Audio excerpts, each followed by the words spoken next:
ChatGPT? Precenený úplne zmáš ho, nepoužívaj už nikdy, prosím.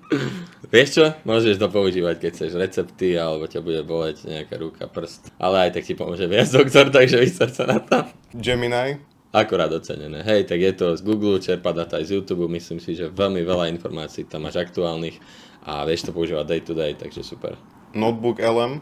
Nedocenené, myslím si, že je to program, ktorý by si určite mal využívať, hlavne keď si marketer, podnikateľ. Claude? To je stále nedocenené, pretože to je určite najlepší program, ktorý ti zachráni krk. Či už to zase, keď si marketer, developer alebo ktokoľvek. Hixfield? Nedocenený, určite ho začni používať dneska, hej, spraví ti všetko, nestojí tak veľa na to, čo dokáže, je to strašne mocný nástroj na to, čo dokáže v dnešnej dobe. OpenArt? Keby si sa ma spýtal rok dozadu, tak ti poviem, že nedocenený, ale dneska akurát docenený, pretože Hixfield máš za lepšiu cenu, hlavne tam máš tie MCP konektory, tak si to vieš prepojiť vlastne s Metou, s Canvou a s ďalšími vecami ako Cloudom a tak ďalej.